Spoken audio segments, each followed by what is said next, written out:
अहमदाबाद के सारे भक्तों को मेरा Hare Krishna. Please accept my humble obeisances. स्वांछा कल्पतरुभयश्च कृपा सिंधुभैव च पतितानां पावनेभ्यो वैष्णवेभ्यो नमो नमः। अनंत कोटि वैष्णव वृंद की जय। श्री श्री राधा दामोदर भगवान की जय। जगन्नाथ बलदेव सुभद्रा महारानी की जय। सीताराम लक्ष्मण हनुमान की जय। श्री श्री गौरनिताय की जय। लक्ष्मी नृसिंह देव भगवान की जय। प्रहलाद महाराज की जय। गिरिराज गोवर्धन की जय। तुलसी महारानी की जय। गुरु परंपरा की जय। जगत गुरु श्रील प्रभुपाद की जय।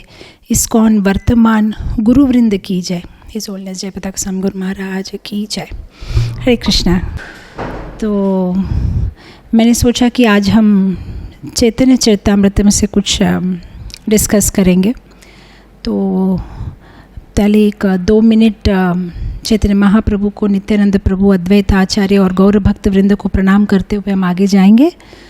जय जय श्री चैतन्य जय नित्यानंदा, जय अद्वैत चंद्र जय गौर भक्त वृंदा। जय जय श्री चैतन्य जय नित्यानंदा, जय अद्वैत चंद्र जय गौर भक्त वृंदा। जय जय श्री चैतन्य जय नित्यानंदा, जय अद्वैत चंद्र जय गौर भक्त वृंदा। पंचतत्व की जय। आज एक कहानी पे हम चर्चा करेंगे, जो कहानी आप सब जानते हैं, लेकिन आज उस कहानी से हम गुण पाठ लेंगे। ये चैतन्य चरितामृतम के मध्य लीला में है, चैप्टर 5। ये कहानी शुरू करने से पहले इसका एक थोड़ा सा रिकैप देना चाहूँगी। एक्चुअली ये आती है मध्य लीला में, ये कथा जब चैतन्य महाप्रभु उड़ीसा में भ्रमण कर रहे हैं, प्रचार कर रहे हैं, और वे ऑलरेडी बालासोर यानी रेमुना, जहाँ पे खीरचोर गोपीनाथ की विग्रह है, उनका दर्शन कर चुके हैं और वहाँ से वे नीचे की ओर आ रहे हैं। उनके साथ में नित्यानंद प्रभु है, सारे भक्तगण हैं, और वे अलग अलग प्रदेशों में भगवान का दर्शन करते हुए भक्तों को भक्ति का प्रसाद देते हुए वे आगे बढ़ रहे हैं। तो बालासोर से वे पहुंचते हैं याजपुर, और याजपुर में वराह देव के दर्शन करते हैं, और उसके बाद में वे पहुंचते हैं the famous Sakshi Gopal temple, जो कटक में है। और जो भी पुरी गए होंगे, जगन्नाथपुरी, वे ज़रूर इन साक्षी गोपाल के मंदिर गए होंगे, क्योंकि साक्षी माने जो गवाही देते हैं। और पूरी में हमें कहा जाता है कि अगर आपने जगन्नाथ के दर्शन किए हैं लेकिन साक्षी गोपाल के दर्शन नहीं किए हैं, तो साक्षी गोपाल गवाही देंगे कि हाँ आप आए थे, तो आपको वो दर्शन किए बिना कंप्लीट नहीं होता है जगन्नाथपुरी का दर्शन। तो आज हम इस कथा को, जो काफ़ी फेमस है और शायद हम हज़ारों बार इस कथा को सुन चुके होंगे, लेकिन आज एक अलग दृष्टिकोण से उसमें से कुछ गुण पाठ लेते हुए, जो हम साधना कर रहे हैं, हम जो हमारी भक्ति जीवन की जो ये साधना है, उसमें क्या क्या हम क्या कहते हैं इम्प्रूवमेंट्स ला सकते हैं, या कहाँ कहाँ हमारी भूल हो रही है, ये पूरी कथा में हम बहुत कुछ सीख पाएंगे। स्पेशली जो डिवोटीज़ ऑलरेडी कृष्णा कॉन्शियसनेस में है, साधना कर रहे हैं, 16 माला जप कर रहे हैं, उनको ये काफ़ी मददगार रहेगा। तो भगवान तो अनेक रूप में स्थित है। वे तो परारूप में है, माने वैकुंठ में या गोलोक में, जहाँ पे वो है, लेकिन वो हमें एक्सेसिबल नहीं है, हमें सुलभ नहीं है, हम उनसे बात नहीं कर सकते। भगवान अंतर्यामी रूप में भी है हमारे हृदय में, लेकिन हम में से कितने लोग उतने पवित्र हैं कि भगवान को हमारे हृदय में देख सकते हैं, उनसे बातें कर सकते हैं? नहीं। अच्छा, भगवान व्यूह रूप में है, अनिरुद्ध, प्रद्युम्न, संकर्षण, वासुदेव, वो भी हमें सुलभ नहीं है, एक्सेसिबल नहीं है। अच्छा, भगवान विभा रूप में, मतलब लीला अवतार, जैसे कि राम जी के अवतार में आए थे, कृष्ण अवतार में, वो भी हमें सुलभ नहीं है। कितने लोगों का ये भाग्य होगा कि जब भगवान की लीला इस भूमि में हो रही थी, भूमंडल में, तब वे प्रत्यक्ष उसको देख पाए। तो इसीलिए भगवान अनेक करुणा करके अर्च रूप में आते हैं, अर्च विग्रह रूप में, जो हम मंदिरों में देखते हैं या हमारे घरों में जिनकी पूजा करते हैं, जिसमें वे सुलभ है। हम उनकी सेवा कर सकते हैं और हमारी सारी इंद्रियों को भगवान की सेवा में नियुक्त कर सकते हैं। हम अपने नासिका से भगवान को ऑफ़र किया हुआ तुलसी या फूल की सुगंध देख सकते हैं, हम प्रसाद स्वीकार कर सकते हैं, हम उनके लिए भजन गा सकते हैं और हम अपनी आँखों से उनका दर्शन कर सकते हैं, हाथों से उन्हें सजा सकते हैं, कानों से उनकी गुणगान सुन सकते हैं। उस तरह से हमारे शरीर के हर अंग को हम विग्रह सेवा के लिए उपयोग कर सकते हैं। हम पैरों से जाके भगवान के लिए कुछ खरीद के ला सकते हैं, अभिषेक की वस्तुएं ला सकते हैं। तो आज की जो ये कथा है, ये एक अर्चा मूर्ति के इर्द गिर्द घूमने वाली कथा है कि कैसे ठाकुर जी कितने दयालु हैं और कैसे वे वैष्णवों को इतना प्रेम करते हैं कि उनके लिए वे किसी भी हद तक जाने के लिए तैयार है। बहुत सारे कथाकार इस साक्षी गोपाल की कथा को कुछ अलग ही मॉरल देते हैं। क्या कहते हैं ना, वो मॉरल ऑफ द स्टोरी। वे कहते हैं कि देखो, हमें हमारे वचन का पालन करना चाहिए, हम जब भी कुछ वचन देते हैं उसे तोड़ना नहीं चाहिए। अगर हम वचन तोड़ते मगर हम हमारा वचन रखते हैं तो भगवान भी हमसे खुश होते हैं। देखो, ये वचन तोड़ रहा था इसलिए भगवान खुद चल के आए कि तुम तुम्हारा वचन रखो। बट एक्चुअली वैष्णवाचार्य कहते हैं कि ये नहीं है मॉरल ऑफ द स्टोरी कि हमें हमारे वचन, जो वचन दिया है उसका पालन करना चाहिए या तो भगवान ना खुश हो जाएंगे।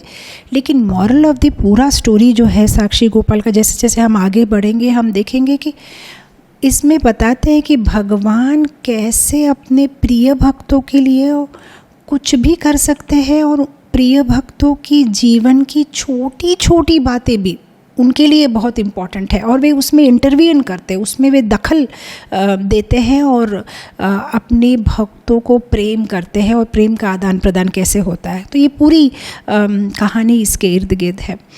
तो एक्चुअली ये चैप्टर काफ़ी बड़ा है, मध्य लीला चैप्टर 5। तो हर एक श्लोक तो हम नहीं कर पाएंगे, बट बीच बीच में मैं कहानी बताते बताते थोड़े श्लोक जो है हम पारण मतलब उसका प्रोनाउंस करेंगे, गाएंगे और फिर उसको हम आगे बढ़ेंगे। तो अब हमारी कहानी यहाँ तक पहुँची है कि चैतन्य महाप्रभु खीरचोर गोपीनाथ के दर्शन किए हैं, फिर याजपुर में उन्होंने वराहदेव के दर्शन किए हैं।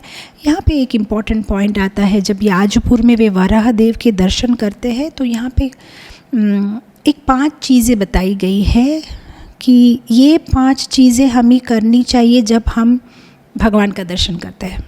तो यहाँ पे बताते हैं कि जब हम भगवान का दर्शन करते हैं क्या करना चाहिए। चैतन्य महाप्रभु अपने एग्जाम्पल से बताते हैं। जब चैतन्य महाप्रभु वराहदेव का दर्शन करते हैं तो सबसे पहले नमस्कार करते हैं, दंडवत प्रणाम करते हैं और उसके बाद में वे क्या करते हैं, प्रार्थना करते हैं। और प्रार्थना करने के बाद में क्या करते हैं, नृत्य करते हैं, भगवान के सामने कीर्तन करते हैं, नृत्य करते हैं। और उसके बाद क्या करते हैं, भगवान की सुंदरता को निहारते हैं। और उसके बाद वे क्या करते हैं, वहाँ का स्थल पुराण, अच्छा ये विग्रह यहाँ कैसे आया, कैसे हुआ, किसने स्थापित किया, क्या है इसकी का इतिहास, वो सुनते हैं। उसका मतलब हम भी जब कोई मंदिर का दर्शन करने जाए या भगवान का दर्शन करने जाए तो ये सारी चीज़ें हमें करनी चाहिए। हालांकि ये सारी चीज़ें श्रील प्रभुपाद हमारे नित्य क्रम में दे चुके हैं। हम जब सुबह उठते हैं मंगलारती में क्या करते हैं, हम दंडवत प्रणाम करते हैं भगवान को और प्रार्थना करते हैं, गुरु अष्टक गाते हैं, हरे कृष्ण महामंत्र गाते हैं, भगवान को प्रार्थना करते हैं, भगवान के सामने नृत्य करते हैं।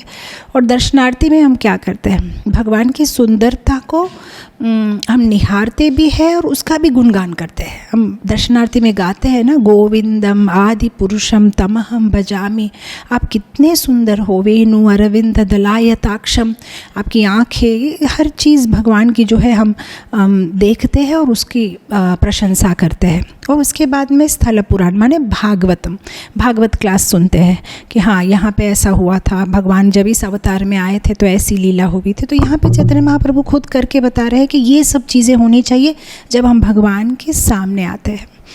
उसके बाद में क्या होता है, ये चैतन्य महाप्रभु पहुंच जाते हैं नित्यानंद प्रभु और बाकी सब सेवकों के साथ में, भक्तों के साथ में साक्षी गोपाल के मंदिर जो कटक में है।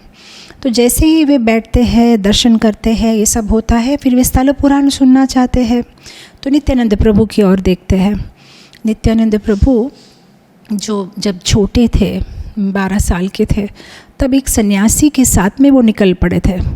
उनकी माता पिता ने उन्हें सन्यासी को दान दे दिया था, माने उनकी सेवा करने के लिए। तो 20 साल तक नित्यानंद प्रभु ने अलग अलग जगहों का भ्रमण किया था। तो साक्षी गोपाल मंदिर वो पहले भी आ चुके थे, तो इसीलिए नित्यानंद प्रभु ने कहा ठीक है, मैं इसका इतिहास बताऊंगा क्योंकि मैं यहाँ पहले भी आ चुका हूँ।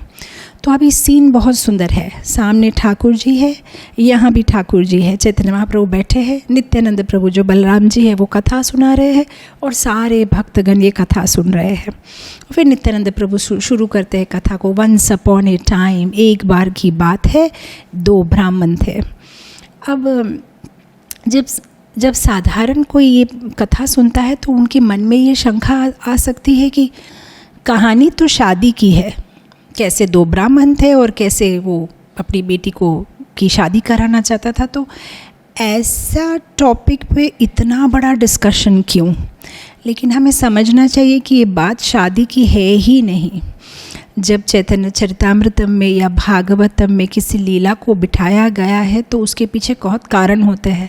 वो केवल एक साधारण क्या कहते, कोई सिनेमा की स्टोरी नहीं है कि ऐसा हीरो आया था फिर ऐसा हीरोइन। इसमें से कितना कुछ सीखने वाला होता है, क्योंकि चैतन्य महाप्रभु वैराग्य चूड़ामणि है, वे सन्यासी है, नित्यानंद प्रभु अवधूत है। दोनों को कोई भी कहते हैं ना, भौतिक वस्तुओं से कोई आसक्ति नहीं है, फिर भी किसी के शादी में क्या हुआ था उसके बारे में डिस्कशन हो रहा है। मतलब ये समझने वाली बात है कि यहाँ से हमें सीखने के लिए बहुत कुछ मिलने वाला है। कैसे भगवान अपने भक्तों को प्रेम करते हैं और कैसे भक्तों के लिए छोटी छोटी चीज़ें करने के लिए तैयार होते हैं, कैसे वे विग्रह रूप में होने के बावजूद भी अपने भक्तों के लिए सुलभ है और कैसे प्रेम का आदान प्रदान करते हैं। तो यहाँ पे कहानी शुरू होती है और नित्यानंद प्रभु कहते हैं एक बार की बात है, विद्यानगर नाम की एक जगह है जो दक्षिण भारत में है, वहाँ पे 2 ब्राह्मण थे। अब ये विद्यानगर कहाँ है, इस पे बहुत सारी कंट्रोवर्सी है। मैंने सुना था विद्यानगर एक्चुअली आंध्र प्रदेश में है, नेल्लोर नाम की एक जगह में। लेकिन मैंने पिछले साल कोई और किसी और भक्त से सुना से नहीं, विद्यानगर तो कांचीपुरम में है। अब ये मुझे पता नहीं है कहाँ है विद्यानगर, लेकिन विद्यानगर चैतन्य चरितामृत में कहा गया है दक्षिण भारत में है, समवेयर इन साउथ इंडिया ये जगह है। तो यहाँ पे 2 ब्राह्मण थे, वे गए तीर्थ यात्रा के लिए। तो यहाँ पे कहा जाता है कहाँ कहाँ वे गए थे, गाया, वाराणसी, प्रयाग, बहुत सारी जगहों में वे गए और वहाँ से वे पहुँचे वृंदावन, मथुरा धाम। और यहाँ पे भी उन्होंने बहुत सारी जगहों को देखा। वे गोवर्धन गए और फिर वृंदावन में भी, जो वृंदावन के अलग अलग वन है, बहुला वन, भंडीर वन, लोह वन, काम्य वन, ऐसे अलग अलग वनों के दर्शन किए। और वनों के दर्शन ही नहीं, उन्होंने अलग अलग घाटों में स्नान भी किया, जैसे कि केसी घाट है या कोई और घाट है, ब्रह्मांड घाट है, हर घाट में भी अलग अलग घाटों से भी यमुना नदी में स्नान किया। और ये जो 2 ब्राह्मण थे उसमें से एक वृद्ध था, एक जवान था, द यंग ब्राह्मण था, नवयुवक था। और ये नवयुवक जो है इस वृद्ध ब्राह्मण की बहुत अच्छे से सेवा कर रहा था। तो जब ये दोनों पूरी यात्रा जो कर रहे थे, यात्रा जैसे कहते गुजराती में, मतलब ये जो पूरा पिलग्रिमेज कर रहे थे, उसमें अब वो उसके कपड़े धोना या उसे के लिए प्रसाद की अरेंजमेंट करना या उसके हाथ पकड़ के सीढ़ियाँ चढ़ना, बहुत प्रेम से उसकी सेवा कर रहा था। वे वृंदावन के अलग अलग मंदिरों में गए, अलग अलग जगहों में नहाया, अलग अलग जगह में स्थल पुराण सुना, काफ़ी ठीक से उनकी पूरी यात्रा चल रही थी। अब जब यात्रा एंड हो गई, अब घर जाने का समय आया, तो इस वृद्ध ब्राह्मण ने इस नवयुवक ब्राह्मण से कहा, मैं तुम्हारी सेवा से बहुत खुश हूँ, बहुत प्रसन्न हूँ, मैं तुम्हें कुछ देना चाहता हूँ, तो मैं तुम्हें क्या दे सकता हूँ? तुमने मेरी इतनी अच्छे से सेवा की, शायद मेरा अपना बेटा मेरी इतनी अच्छी से सेवा नहीं करता था। तो ये कहता है बहुत सुंदर यहाँ पे जो है, छोटे विप्र कहे सुन विप्र महाशय, असंभव कहे कि ना ये नहीं होए। अब ये बहुत कुछ कह रहा है कि मैं तुम्हें क्या दूँ, क्या करूँ। और कहते कहते वो कहता है कि तुमने जिस तरह से मेरी सेवा की है, मैं सोचता हूँ कि मैं मेरी बेटी को तुमसे विवाह में दे दूँ। अब साथ ही साथ में ये नवयुवक ब्राह्मण कहता है, क्या बात कर रहे हैं आप? अब ये असंभव बात कह रहे हैं, ये हो ही नहीं सकता। क्यों नहीं हो सकता? क्योंकि ये विप्र कहता है, ये जो नवयुवक ब्राह्मण है वो कहता है कि आप लोग बहुत अमीर हो। जी, ब्राह्मणों में भी कुछ कुछ कम्युनिटी होती है बहुत उत्तम ब्राह्मण, मतलब उनका कुल ऊंचा होता है। तो बोला आप लोग तो बड़े कुल वाले हो, हम तो छोटा आदमी हुए, कैसे हो सकता है? हमारे बीच में रिश्ता कैसे हो सकता है? तो यहाँ पे वो एक लाइन कहता है बहुत महत्वपूर्ण, कहता है, महाकुलीन तुमी विद्या धनादि प्रवीणा, आमी अकुलीन अर धन विद्याहीना। आप तो महाकुल के हैं और आपके पास में, मतलब ऐसा ही नहीं कि आपके पास धन है, आपके पास विद्या भी बहुत है, आप बहुत इंटेलिजेंट भी है, ज्ञानी भी है, आपके पास धन भी है, आपके पास सब कुछ है।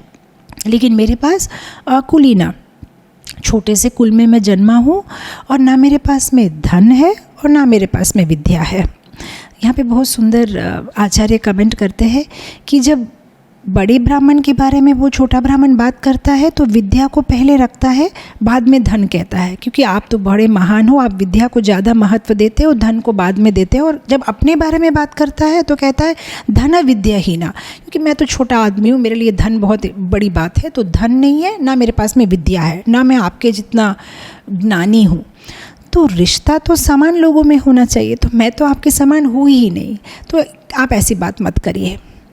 अब ये फिर से कहता है, नहीं नहीं नहीं नहीं, तुमने मेरी इतनी सुंदर सेवा की है, मैं तुम्हें कुछ देना चाहता हूँ। ये तो आदान प्रदान तो होना चाहिए, ददाति प्रतिघ्नाति।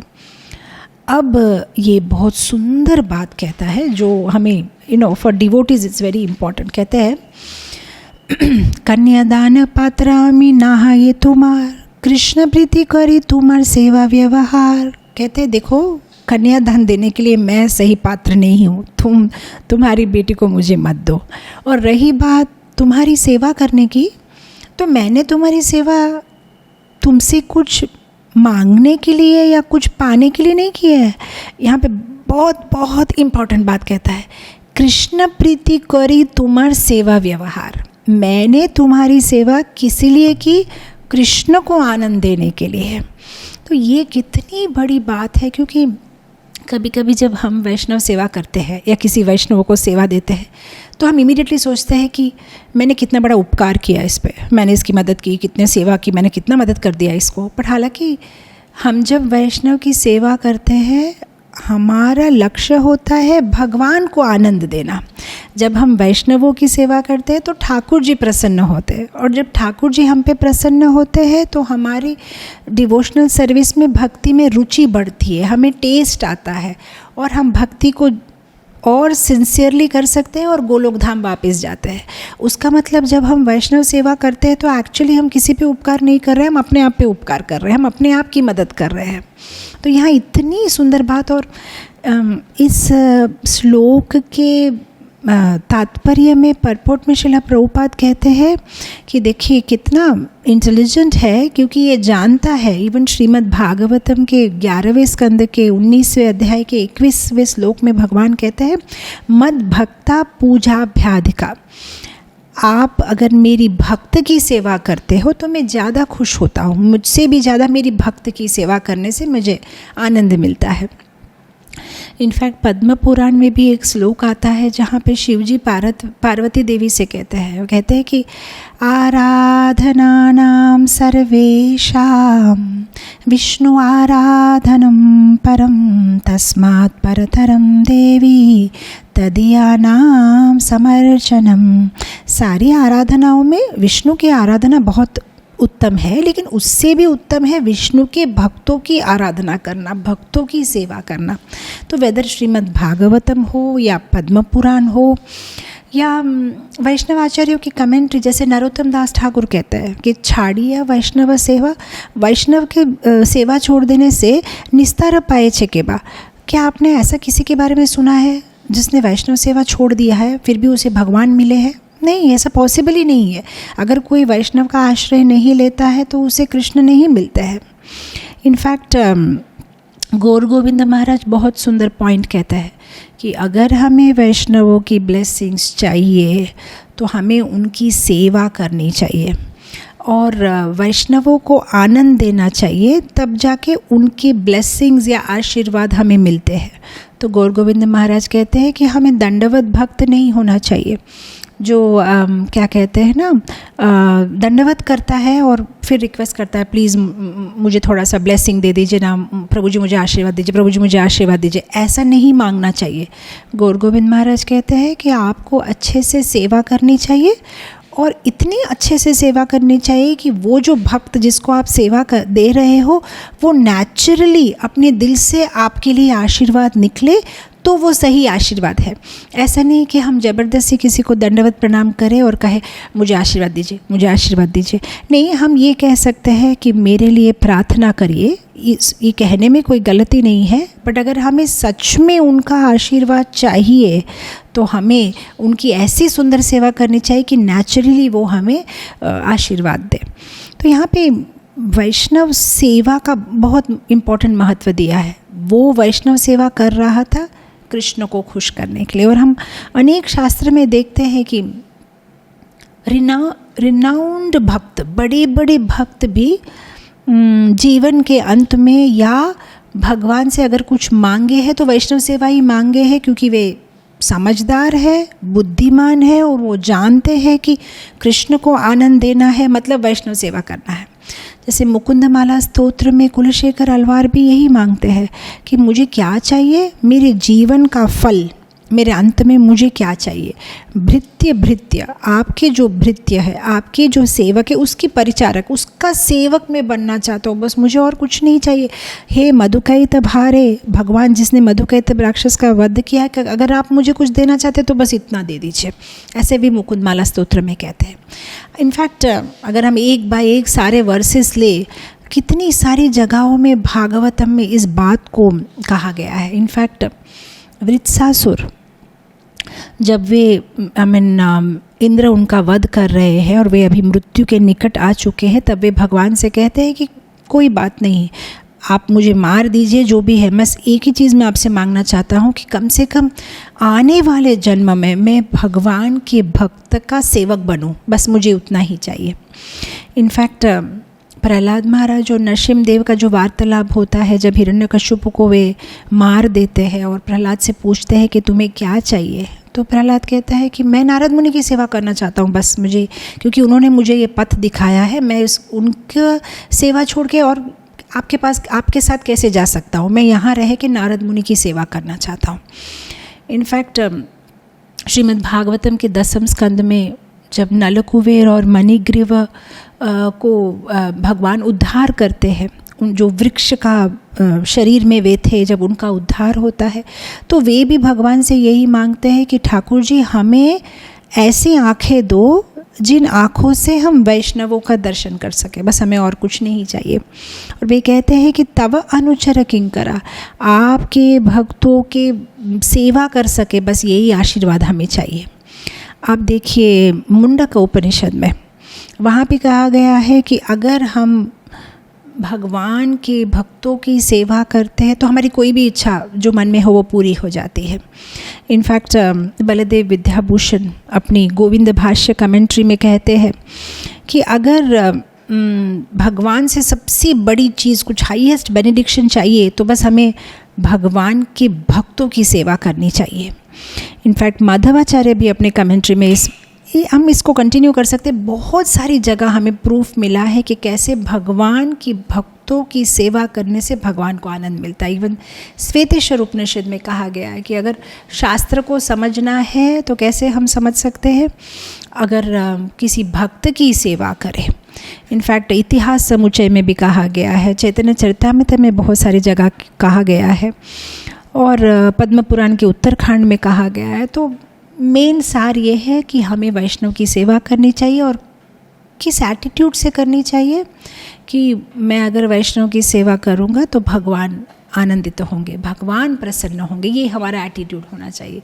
तो यहाँ पे भी ये नेम फेम के लिए नहीं कर रहा है कि मैं इनकी सेवा करूँगा तो मुझे कुछ मिलेगा, मेरा नाम होगा, मेरे बारे में अच्छा सोचेंगे, लोग अच्छा कहेंगे, ऐसा उसने कुछ भी नहीं सोचा है सेवा में। यूजुअली जैसे हम साधक हैं तो सेवा में से कुछ थोड़ा मेवा चाहिए हमको, कुछ तो नाम हो, कहीं तो लिखा जाए कि भाई sponsored by so and so, कहीं तो प्रशंसा मिले, तालियां मिले, हमने अच्छी सेवा की, हमने अच्छी बुक डिस्ट्रीब्यूशन किया, हमने ऐसा। बट यहाँ पे भी कह रहा है कि सेवा का एसेंस होना चाहिए कि कृष्ण खुश हो। तो कहते हैं कि मैंने आपकी सेवा की है कृष्ण को प्रसन्न करने के लिए, मेरे मन में भी ऐसा कुछ नहीं है आपकी बेटी से शादी वगैरह, तो प्लीज़ आप इसके बारे में और बात मत करिए, मैं कैपेबल नहीं हूँ आपका दामाद बनने के लिए।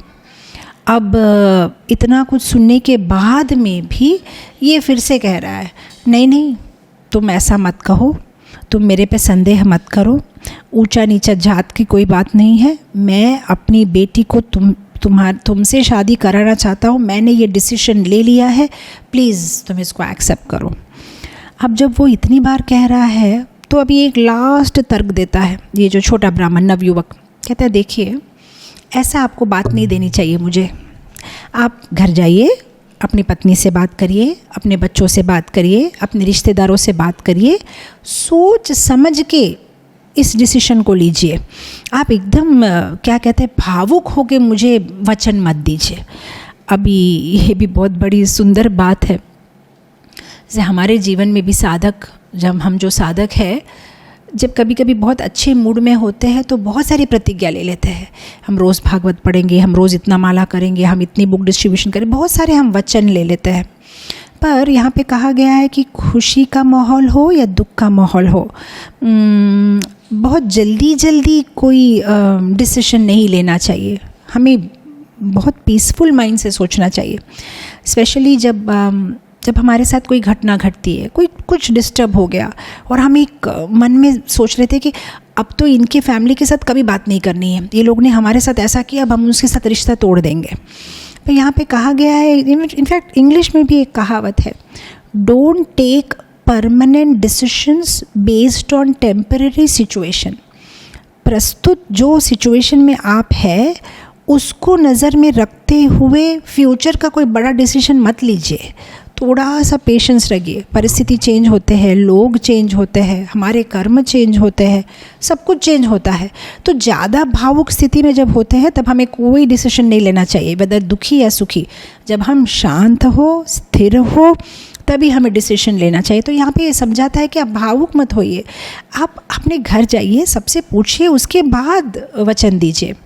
अभी इसको और गहराई से समझाता है, कहता है कि देखो ऐसा ना हो जाए जैसे हम भागवत में नहीं पढ़ते 10वें स्कंद में, कैसे रुक्मिणी की शादी जो है उनके पिताजी कृष्ण से करना चाहते थे, लेकिन रुक्मिणी का भाई रुक्मी शिशुपाल से शादी करवाना चाहता था और कितना झगड़ा हो गया घर में।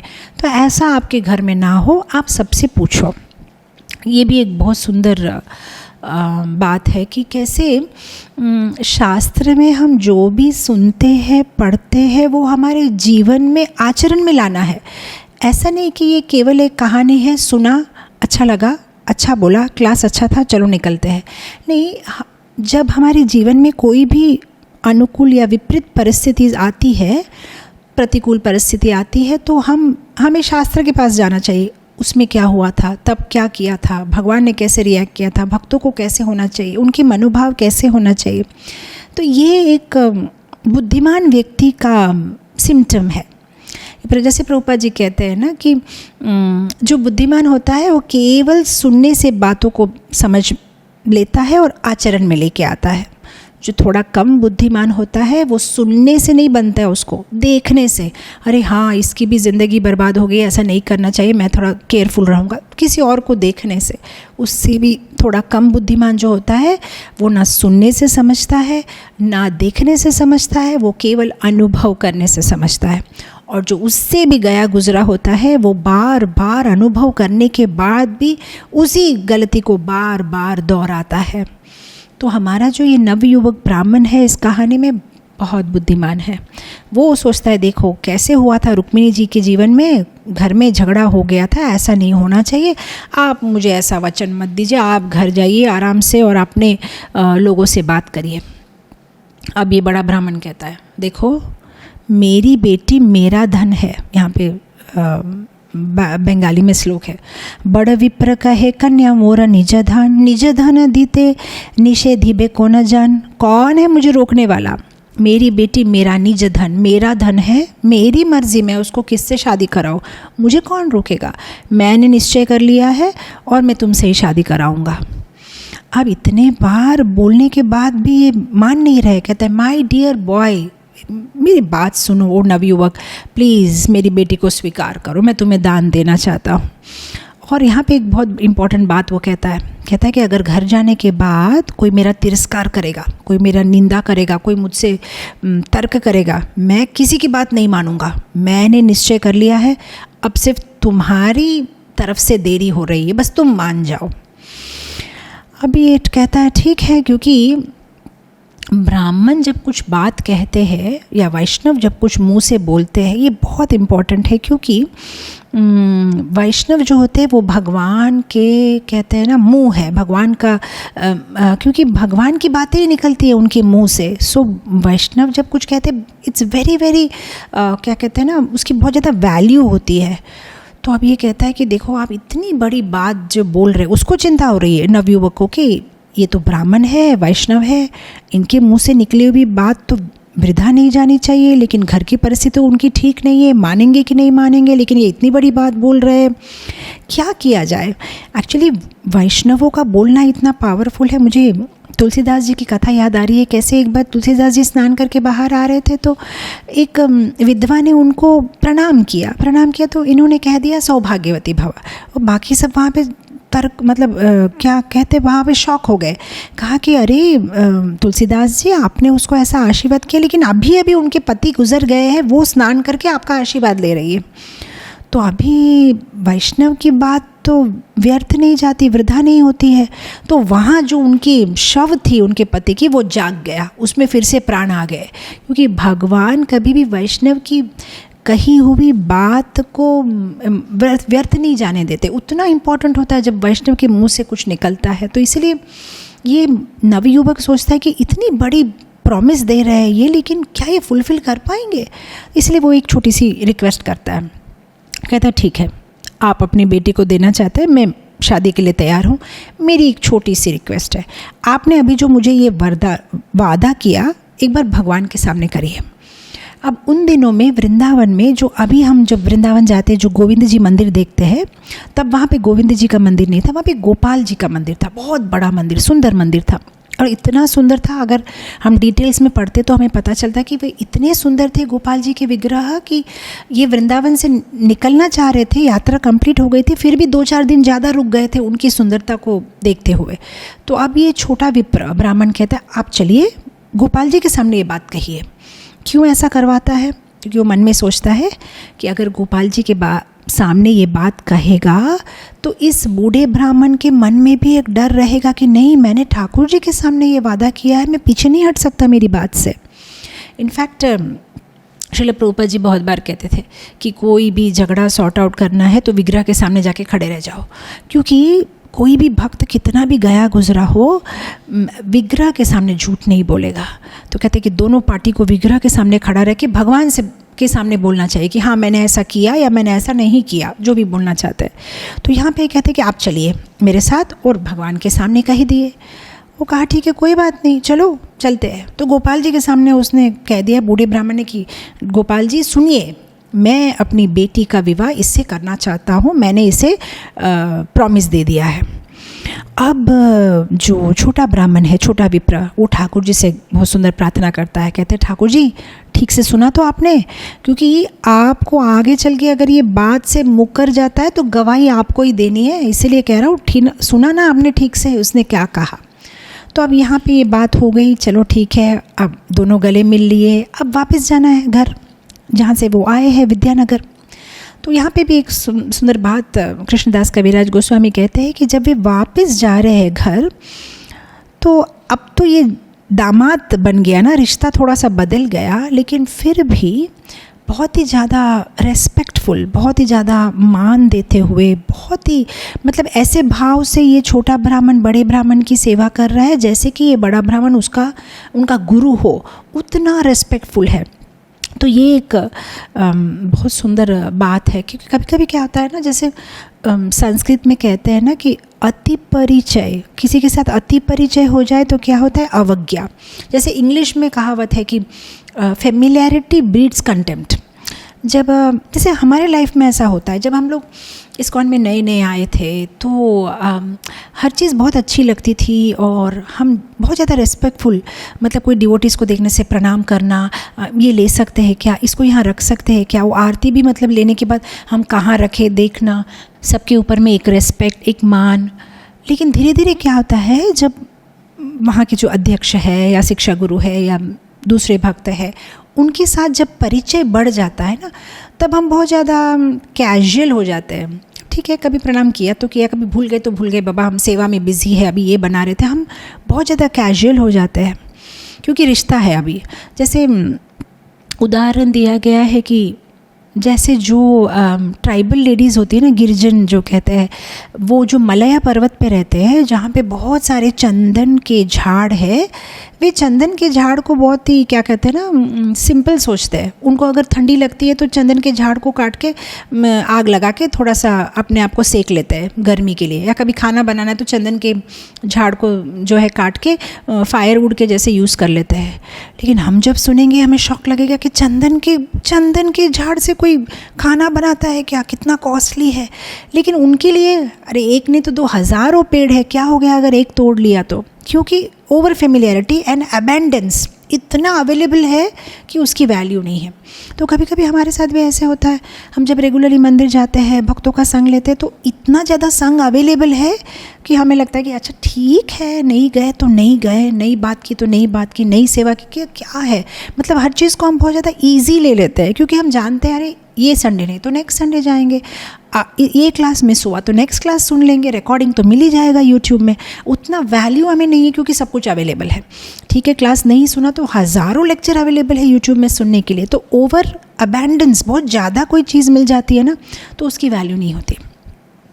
अभी तो बहुत ज़्यादा यूट्यूब वगैरह है, पर मुझे याद है जैसे 25 साल पहले जब मेरी नई नई शादी हुई थी और हम जब मायापुर वृंदावन जाते थे, तो मैं अपना स्वानुभव मैं बता रही हूँ कि मुझ में भी जब ये जो खामी है, उन दिनों में जब हम क्लास सुनते थे किसी महाराज का, एक तो कभी कभी गदा भवन में रहते थे या कभी कोई, तो एक स्पीड में भाग के आती थी। मुझे इतना एक ये लगता था कि एक लाइन भी मिस नहीं होनी चाहिए, स्टार्टिंग मिस नहीं होना चाहिए, क्योंकि वो क्या श्लोक समझा रहे हैं, तो एक तपना रहती थी। अभी थोड़ी सी मन में क्या है, थोड़ी सी आलस, मतलब ऐसा नहीं है, अभी भी व्याकुलता तो है सुनने की, लेकिन अभी लगता है कि अच्छा ठीक है जाएंगे तो ऐसा करते, पहले लॉगिन कर लेते mayapur.tv में और स्टार्टिंग का सुन के धीरे धीरे पहुंच जाएंगे। अभी तो एक जस्ट इतना कमरा क्लीन कर लेती हूँ, फिर कल ट्रेन है, क्या फ्लाइट है, तो एक थोड़ा सा मतलब ये आ जाता है कि हाँ है ना। पर एक्चुअली ऐसा तपना होना चाहिए कि अगर मैंने मिस कर लिया तो बस कल है ही नहीं। स्पेशली हरि कथा के लिए, हम हरि कथा के लिए, हरि भजन के लिए, हरि भक्तों के संग के लिए हमें ऐसा सोचना चाहिए जैसे कि आज ही दुनिया का लास्ट डे है, पता नहीं कल क्या होगा। और भौतिक वस्तुओं के लिए हमें सोचना चाहिए अरे अभी पूरी लाइफ बाकी है, बाद में भी हो सकता है, बाद में भी जा सकते हैं उनकी शादी में या उनका कोई व्यवहार करना है। तो ऐसा हमें सोचना चाहिए कि नहीं बस ये हमारा लास्ट डे है और मुझे आज ही बहुत सीरियसली मेरा चैंटिंग करना है या बहुत सीरियसली मुझे सेवा करना है। तो यहाँ पे हालांकि सब शादी फिक्स हो गई, सब कुछ हो गया, फिर भी ऐसा नहीं कि टेकन फॉर ग्रांटेड, अभी तो घर की बात है, क्या है सेवा किया तो किया, आप तो ससुर जी बन गए। नहीं, वो इतनी सुंदर से सेवा कर रहा है अभी भी, और करते करते वे दोनों पहुँच गए विद्यानगर। अब वो अपने घर, ये अपने घर। अब ये बूढ़ा ब्राह्मण जब थोड़े दिन निकल गए तो उसको समझ में आया कि ये मैंने क्या किया, ऐसा वादा मैंने क्यों दिया, ये मेरे घर के लोग तो मानने वाले हैं नहीं, ये तो कोई भक्त है नहीं, ये लोग तो वैष्णव है नहीं, ये तो मानेंगे नहीं, ये मैंने क्या कर दिया, लेकिन अब क्या करें, अब तो मैंने वादा दे दिया। तो अब बड़ी ही गंभीरता से वे सोच विचार करके चिंता में पड़ गए कि मैंने इतना बड़ा वादा दे दिया, लेकिन ये लोग मानेंगे कि नहीं मानेंगे, वो तो गरीब ब्राह्मण है। तो अब वो सोचता है कि ज़्यादा दिन और इंतज़ार करना ठीक नहीं होगा, मैंने भगवान से वादा किया, भगवान के सामने मैंने ये सब कहा है। तो इसीलिए वो क्या करते हैं, अपने घर के लोगों को बुलाते हैं, आप लोग सब आइए, आज एक मीटिंग करना है, मैं आप लोग से कुछ कहना चाहता हूँ। तो यहाँ पे कहते हैं कि निज लोग मतलब उनके अपने लोग। तो यहाँ पे एक एक्चुअली एक छोटा सा ये भी है कि एक्चुअली जिनको वो निज लोग कह रहे हैं, वो बूढ़ा ब्राह्मण मन में सोच रहा है कि ये मेरे लोग हैं, वो एक्चुअली उनके लोग नहीं हैं। तो यहाँ पे वैष्णवाचार्य कमेंट्री में कहते हैं कि एक्चुअली निज लोग हमारे कौन है, जो हमें भक्ति में आगे ले जाते हैं, जिनको हमारे हृदय में कैसे कृष्ण के लिए प्रेम है, उनके हृदय में भी कृष्ण के लिए प्रेम है, तो वो हमारे हैं, वो हमारे निज लोग हैं। और जो शायद हमारे ब्लड रिलेटिव्स हैं, लेकिन अगर वो कृष्ण भक्ति में हमारा साथ नहीं देते तो वो हमारे निज लोग नहीं हैं। तो आप देखिए इसका प्रमाण चैतन्य चरितामृतम में एक घटना आती है। यहाँ विशाखापट्टनम के पास में एक जगह है रामानंद राय, जहाँ पे चैतन्य महाप्रभु को पहली बार मिले थे। तो रामानंद राय और चैतन्य महाप्रभु एक दूसरे को आलिंगन करते हैं और दोनों रोते हैं। तो जब वे एक दूसरे को आलिंगन करते तो वहाँ पे उपस्थित सारे ब्राह्मण शॉक हो जाते कि ये क्या है, ये तो सन्यासी है और एक सन्यासी एक गृहस्थ को आलिंगन कर रहा है और रो रहे हैं, और ये तो एक क्या कहते हैं ना, मतलब राजा के पास काम करने वाला गवर्नर है, ये तो उच्च कुल के ब्राह्मण है, चैतन्य महाप्रभु ये क्या कर रहे हैं। तो चैतन्य महाप्रभु जब थोड़ी देर के बाद में देखते हैं कि सब हमारी तरफ देख रहे हैं, तो वो अपने आंसू पोंछ लेते हैं और दोनों थोड़े से दूर खड़े हो जाते हैं। और फिर चैतन्य महाप्रभु एक इम्पॉर्टेंट बात रामानंद राय से कहते हैं, वे कहते हैं कि तुम सजातीय हो, मेरे जात के हो, सजातीय हो, और ये सारे जो है ये विजातीय है। तो एक्चुअली ब्राह्मण मतलब चैतन्य महाप्रभु भी ब्राह्मण थे और वो सब ब्राह्मण थे, तो देखा जाए तो वो लोग सजाती है, एक ही जात के हैं। लेकिन वो कहते हैं कि नहीं, तुम मेरे जात के हो, क्योंकि तुम कृष्ण को प्रेम करते हो, मैं कृष्ण को प्रेम करता हूँ। तो एक्चुअली भक्तों का सजातीय या भक्तों का निज लोग, अपने लोग कौन है, भक्त।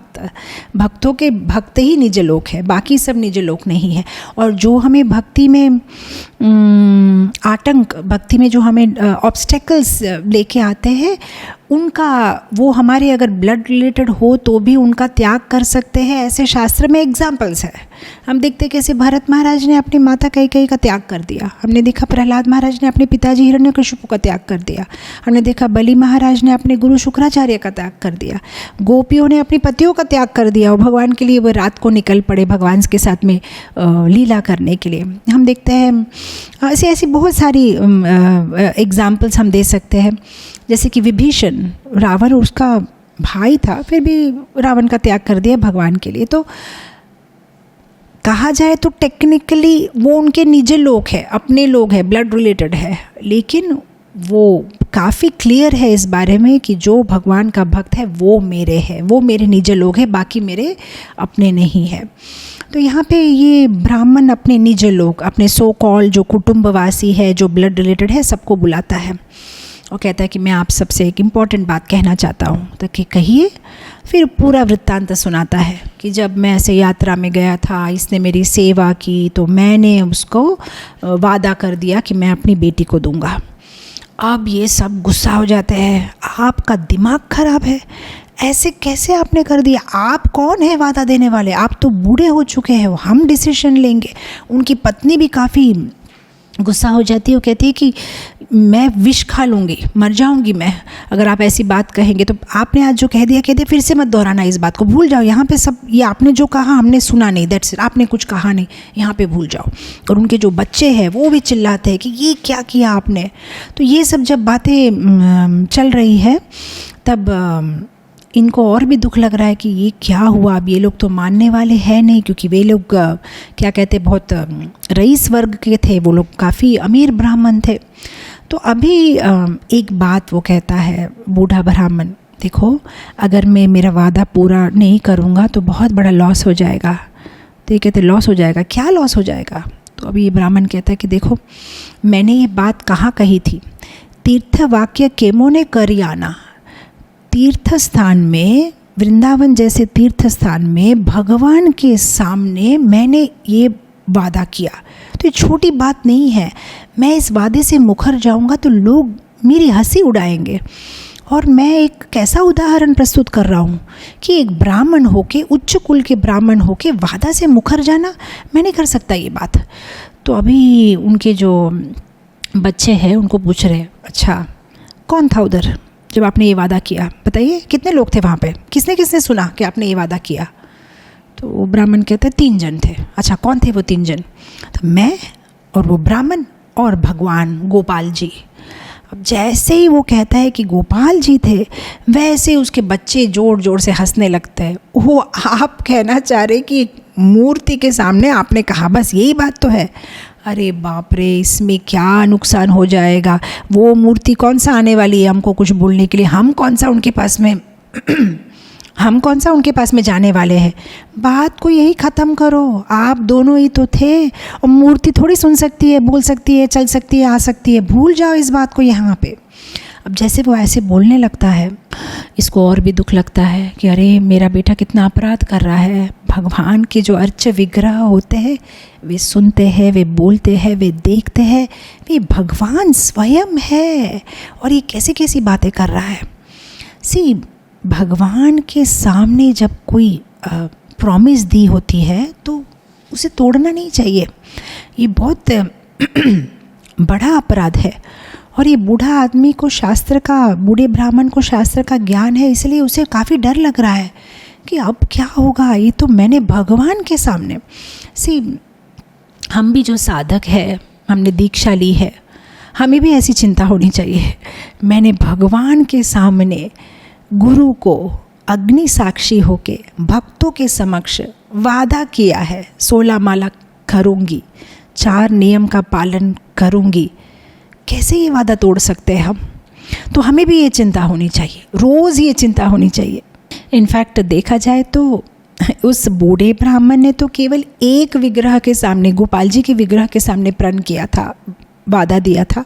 लेकिन हम जब दीक्षा लेते हैं तो इस्कॉन के ऑल्टर में तो कितने सारे विग्रह होते हैं।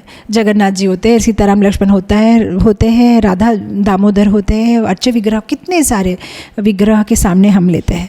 और एक भक्त नहीं, कभी कभी हज़ारों भक्तों की संख्या में हमें ब्लेसिंग्स मिलती है जब हमारी दीक्षा की सेरेमनी होती है। और अग्नि को साक्षी मानते हुए और हमसे वरिष्ठ वैष्णव, हमारे गुरु को हम वादा देते हैं कि हाँ मैं 16 माला करूँगी, हाँ मैं नियमों का पालन करूँगी। तो जिस तरह से इस ब्राह्मण को चिंता हो रही है, हमें रोज़ चिंता होनी चाहिए।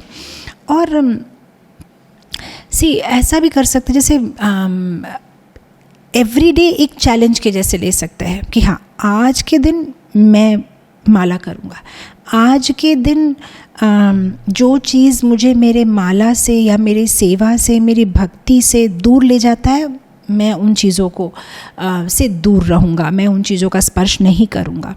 तो ऐसा हमें एवरी डे एक प्रण अपने मन में लेना चाहिए कि no, I have given promise, मैंने वादा किया है और मैं इसको पूरा करूँगा। तो हमें माया से फाइट करने के लिए रोज़ रेडी रहना चाहिए, क्योंकि माया तो रोज़ नए नए अटैक करेगी। और हमें भी हमारी बंदूक में गोलियां भर के रेडी रहना चाहिए कि कभी भी वो अटैक करे तो नहीं, मैं मेरे जो नियम है उसका पालन करूँगा। तो अभी इसको चिंता हो गया कि मेरा बेटा कैसी कैसी बातें कर रहा है कि विग्रह क्या समझते, विग्रह क्या जानते, वो क्या सुनते, अब मैं क्या करूँ।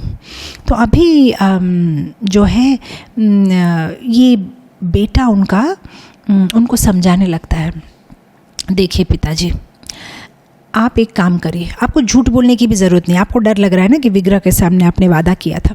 देखिए एक काम करते हैं, जब वो आएगा ना आपके पास में कि आपके वादा का क्या हुआ, तब आप ऐसे कहना, आप ये मत कहना कि मैंने कोई वादा नहीं किया, आप ये भी मत कहना कि मैं वादा नहीं निभाऊंगा, आप ये भी मत कहना कि मैंने वादा किया।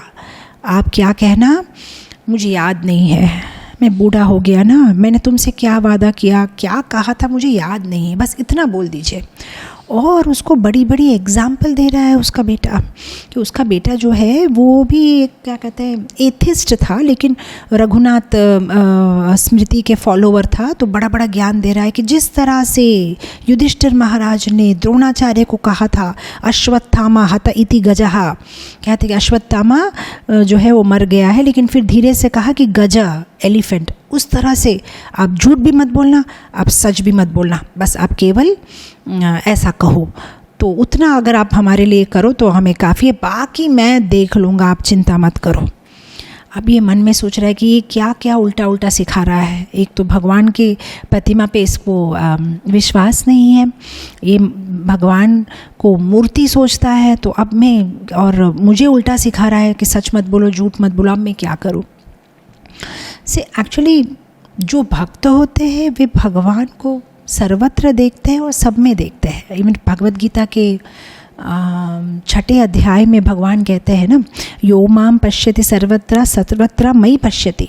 जो भक्त होता है वो हर चीज़ में मुझे देखता है, मुझ में सब कुछ देखता है, और ऐसा भक्त को मैं कभी नहीं भूलता, वो हमेशा मेरे मन में रहता है। तो जो भक्त होता है वो हर चीज़ में भगवान को देखता है, और जो अभक्त होता है वो भगवान में भी भगवान को नहीं देख सकता है। जैसे नरसिम्हदेव और प्रहलाद महाराज के उसमें हम देखते हैं कि नरसिम्हदेव जब हिरण्यकशिपु जब नरसिम्हदेव को देखते हैं तो भी उसको समझ में नहीं आता कि ये भगवान है, और प्रहलाद महाराज तो केवल एक स्तंभ को देख रहे हैं, लेकिन उसमें भी भगवान दिखते हैं उनको। जैसे चैतन्य चैतामृत में ये श्लोक आता है ना, स्थावर जंगम देखे ना देखे तार मूर्ति, सर्वत्र होए निज इष्ट देवे स्फूर्ति। जो भक्त होता है उसको कोई भी चीज़ देखने से उसको उसमें भगवान की याद आ जाती है, बस उसको भगवान ही दिखाई देता है। ब्रह्म संहिता में भी ब्रह्मा जी कहते हैं ना 5.38 प्रेमांजन चुरित भक्ति विलोचनेन संत सदैव हृदयेषु विलोकयन्ति। या श्याम सुंदर भगवान के जो भक्त होते प्रेमांजन से उनकी आंखें भरी हुई, उनको हर जगह हर चीज़ भगवान की याद दिलाती है। तो इवन श्रीमद् भागवतम में जब जो नवयोगेंद्र वे महाराज निमि को मिलने के लिए जाते हैं तो उनमें से बहुत सारे सुंदर सुंदर शिक्षाएं देते हैं। तो उनमें से एक नवयोगेंद्रों में से एक है हवि। तो वो भी कहते हैं कि जो एडवांस डिवोटीज़ है, जो भक्ति में काफ़ी आगे बढ़े हुए हैं, वे सुलभता से हर चीज़ में भगवान को देखते हैं। ऐसे 11वां स्कंद में अध्याय नंबर 2 श्लोक नंबर 45। तो उस तरह से ये मन में सोचता है कि मेरा बेटा तो एकदम गया गुजरा है, वो तो सब में भगवान को देखना तो दूर की बात है, भगवान के अर्चा विग्रह में भी भगवान को नहीं देख रहा है, और वो भगवान को ही क्या कहते हैं चीट करना चाह रहा है। तो ये अब मैं क्या करूँ। तो यहाँ पे फिर वो नेक्स्ट श्लोक में ये क्या करता है, बूढ़ा ब्राह्मण भगवान से प्रार्थना करता है, हे गोपाल जी, मैं आपकी शरण लेता हूँ, प्लीज़ आप मेरे वचन की रक्षा करिए और मेरे परिवारजनों की भी रक्षा करिए। ऐसा नहीं कि मैं वचन का पालन करूँ तो वे सब क्या कहते हैं ना, वो पॉइज़न खा के सुइसाइड कर ले या मर जाए। तो ये भी एक साधकों के लिए एक सुंदर गुण पाठ है। जैसे इंग्लिश में कहा जाता है, when you don't know what to do, you should know what to do। मतलब जब आपको पता नहीं है कि आपको क्या करना चाहिए तो आपको पता होना चाहिए कि आपको भगवान की शरण लेनी चाहिए। तो जब हमारे जीवन में ऐसी परिस्थिति आती है जब हमें समझ में नहीं आता कि इस परिस्थिति में मैं क्या करूं, तो उतना तो समझ में आना चाहिए कि इस परिस्थिति में भगवान की शरणागति लो।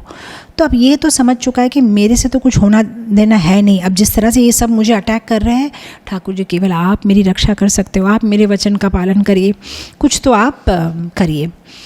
तो ये टाइम एंड अगेन भागवतम में हम देखते हैं कि इवन यशोदा माता जब 8वें अध्याय में हम देखते हैं कि वे भगवान का के मुख में जब भगवान मिट्टी खा लेते हैं तो माता कहती है ना कि तुम मुँह खोलो काना, मैं देखूंगी क्या है मुंह में। और जब वे मुंह में पूरा ब्रह्मांड देखते हैं और वे एकदम कंफ्यूज हो जाते हैं कि ये क्या हो रहा है, तब हम वहाँ पे देखते हैं कि यशोदा माता इमीडिएटली नारायण को प्रणाम करती है और नारायण का शरण लेती है कि मुझे समझ में नहीं आ रहा है ये क्या हो रहा है, आप ही रक्षा करिए। हम देखते हैं इवन नंद महाराज उसके पहले के चैप्टर में, जब 6th चैप्टर में जब पूतना का वध, उस चैप्टर में भी हम देखते हैं कि कैसे जब नंद महाराज अपना टैक्स कंस को देख के वसुदेव को मिलने जाते हैं तो वसुदेव जी कहते हैं नंद महाराज से कि तुम जल्दी वापस जाओ, वहाँ पे कुछ होने वाला है गोकुल में, ऐसा मुझे आभास हो रहा है। तो जब वे वापस रथ पे आ रहे हैं तो रास्ता भर में सोच रहे हैं कि वसुदेव अगर कुछ कहते हैं अपने मुंह से तो उनकी बात झूठ नहीं होगी, वो जो कहते हैं वो सच ही होता है। पता नहीं क्या हो रहा होगा गोकुल में, सब सुरक्षित है कि नहीं। फिर वो एक बात कहते कि मैं भगवान की शरणागति लेता हूँ, तो हरिम जगम शरणम, मैं भगवान की शरणागति लेता हूँ, हे भगवान रक्षा करिए। तो नंद महाराज हो, यशोदा हो, हम टाइम एंड अगेन भागवतम के अलग अलग वृत्तांतों में देखते हैं कि जब कुछ नहीं सूझता है तो बस भगवान का आश्रय लेना चाहिए। बैठ के दुखी होने से या चिंता करने से कुछ नहीं होगा, इमीडिएटली भगवान का शेल्टर लेना चाहिए, क्यों ठाकुर जी ही बचा सकते हैं। तो अब ये बूढ़ा ब्राह्मण कहता है ठाकुर जी आप बचाइए, पता नहीं आप क्या करेंगे लेकिन कुछ करिए। अब क्या होता है, दूसरे दिन ये बंदा पहुंच जाता है इधर, छोटा ब्राह्मण कहते हैं बड़े ब्राह्मण को प्रणाम करता है, बहुत रेस्पेक्टफुली पूछता है कि अच्छा तो काफ़ी दिन गुजर गए, तो आपने अभी क्या निश्चय किया, तो कब होने वाली है शादी। तो अभी ये बूढ़ा ब्राह्मण क्या करता है, मौन व्रत ले लेता है, बिल्कुल कुछ नहीं बोलता है, ना हाँ बोलता है ना बोलता है, बस ऐसे ही बैठा है। तो कहते हैं कि आप कुछ बोलते क्यों नहीं, तो कब होने वाली है शादी। तब तक उनका जो बेटा होता है वो एक लकड़ी लेके बाहर आता है। अरे बदमाश, तुम यहाँ आए हो, अच्छा मेरी बहन का हाथ मांगने के लिए, क्या तुम्हारी हिम्मत। यहाँ पे एक श्लोक आता है, देखिए आप, कहते हैं कि बौना आदमी ड्राफ, बौने आदमी को चांद चाहिए, हाँ तुम मेरी बहन से शादी करोगे, बड़े आए एक मारूंगा। तो उसको मतलब जो उसके पीछे भागता है, और ये क्या करता है, मतलब जैसे सिनेमा में दिखाते हैं ना, हीरो आके फाइट नहीं करता, ये कुछ भी नहीं बोलता, वो भी वहाँ से भाग जाता है, छोटा ब्राह्मण कुछ भी नहीं बोलता है। और फिर क्या करता है, भागने के बाद वे सारे गांव के लोगों को जमा करता है, ग्राम पंचायत जैसे होता था ना उन दिनों में, अभी भी है ग्राम पंचायत, सबको जमा करता है कि आइए आइए आइए, आप लोग सब आइए, मुझे न्याय करिए। अभी के यहाँ पे ये छोटा ब्राह्मण को जो मारने के लिए दौड़ता है, वृद्ध ब्राह्मण का बेटा, कितना बड़ा अपराध कर रहा है। अरे आपने किसी वैष्णव को वादा किया है, वचन दिया है, ठीक है आप वचन पूरा नहीं करते हो कोई बात नहीं, लेकिन उसको मारने के लिए जा रहा है। इनफैक्ट स्कंद पुराण में तो कहते हैं कि 6 प्रकार के अपराध है। अगर आप किसी भक्त को देख के स्माइल नहीं करते हो, आपको प्रसन्नता नहीं होती कि मैंने भक्त को देखा, तो भी अपराध है। आप किसी भक्त को देख के प्रणाम नहीं करते हो तो अपराध है। किसी भक्त के ऊपर ईर्ष्या करते हो तो अपराध है। गुस्सा होते हो तो अपराध है। निंदा करते हो तो अपराध है। मारते हो तो अपराध है।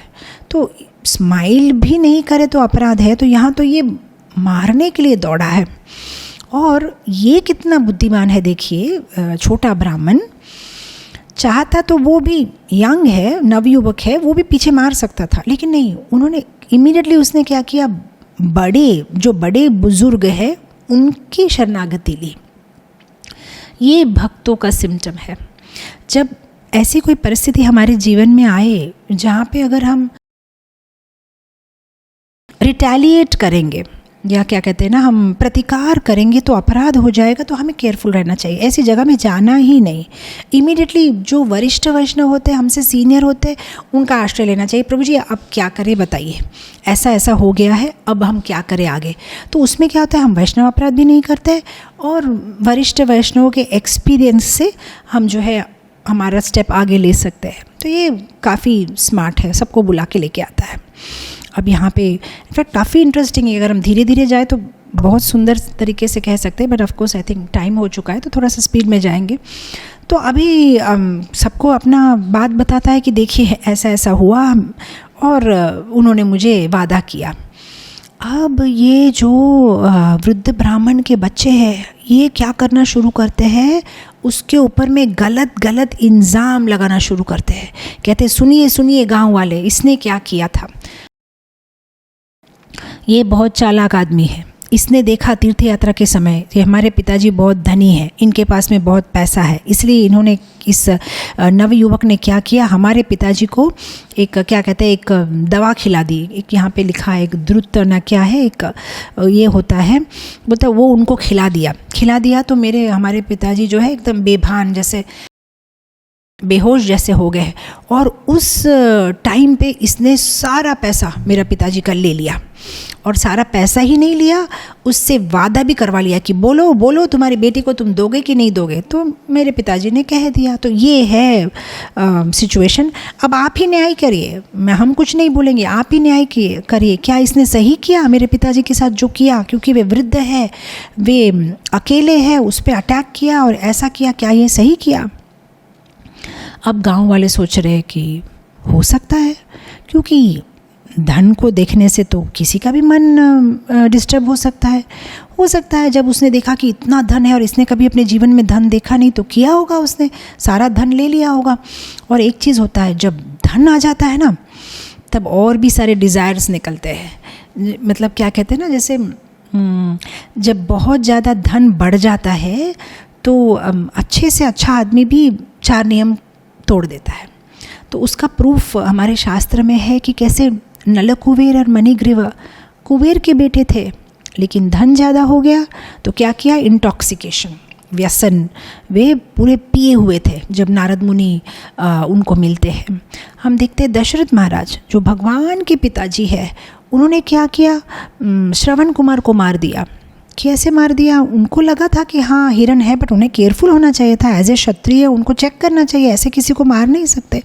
तो आप देखिए, इंटॉक्सिकेशन कहे या मीट ईटिंग कहे, मीट ईटिंग ही हुआ ना, मतलब जैसे उन्होंने मार दिया ना किसी को, किसी प्राणी को, किसी जीव को बिना कोई गलती के। और आप देखिए युधिष्ठिर महाराज, धन बढ़ गया, इंद्रप्रस्थ मिल गया, तो क्या किया? गैम्बलिंग, जुआ खेला।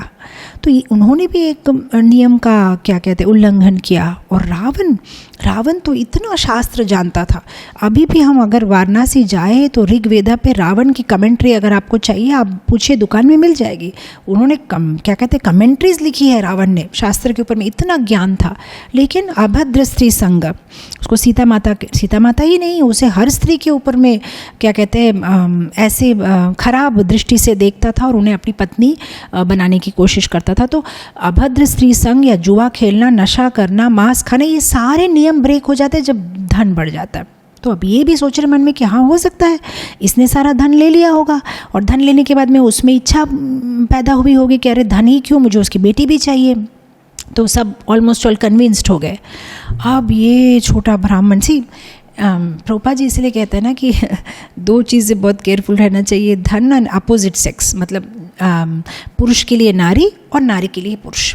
इनफैक्ट हमारे शास्त्रों में हर जगह कहा जाता है नारी नारी नारी, तो इसलिए जो स्त्रियां हैं उन्हें नहीं सोचना चाहिए कि अरे हम तो बहुत सेफ है, ये सब पुरुषों के लिए कहा गया है, उन्हें नारी की तरफ देखना नहीं चाहिए, उन्हें केयरफुल नहीं, हमें भी केयरफुल रहना चाहिए। मतलब ये क्या कहते हैं, जैसे ही स्लैश शी हर जगह तो नहीं दे सकते ना। जहाँ पे ही लिखा है जो स्त्री के शरीर में, उन्हें समझना चाहिए कि हाँ ये मेरे लिए है, ये मेरे लिए है, ये एग्जाम्पल या ये वृत्तांत मेरे लिए है।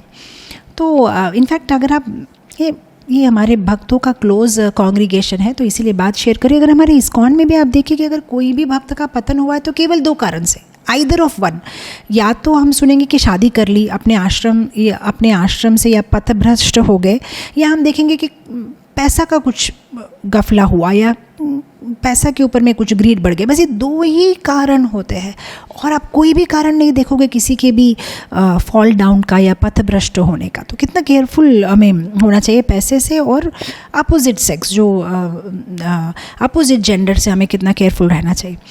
तो यहाँ पे ये सब आप मान गए। अब ये छोटा ब्राह्मण सोच रहा है मैं क्या करूँ।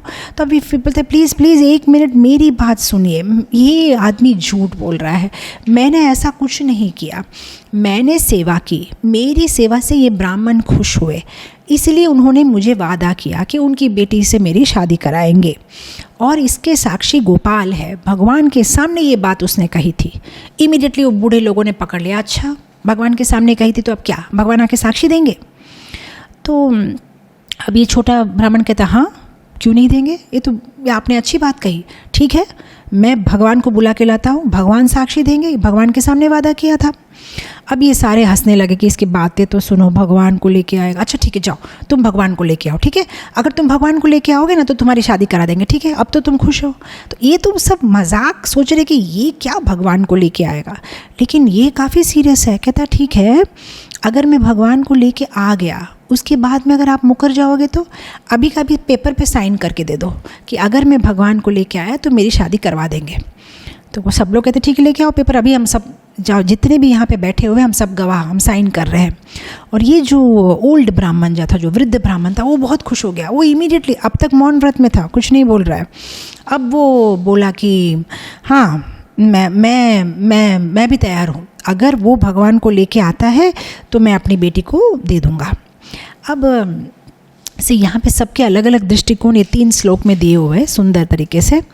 छोटा ब्राह्मण सोचता है मैं भगवान को लेके आऊँगा, बड़ा ब्राह्मण सोचता है अगर वो भगवान को लेके आता है तो सबको इस छोटे ब्राह्मण की शुद्धता का, उसकी भक्ति के बारे में सबको पता चलेगा, उसकी महानता के बारे में। और जो बूढ़े ब्राह्मण के बच्चे हैं वो सोच रहे हैं वो क्या लेके आएगा भगवान को, चलो मामला तो अभी यहाँ ही सुलझ गया। तो सब अपने अपने दृष्टिकोण से जो जिस लेवल पे है उस लेवल पे वे सोच रहे हैं। तो यहाँ पे ये जो छोटा ब्राह्मण है ये काफ़ी कॉन्फिडेंट है, उसको 1 मिनट के लिए भी डाउट नहीं है कि भगवान नहीं आ सकते गवाही के लिए। वो कहता है कि डेफिनेटली मैं लेके आऊँगा भगवान को।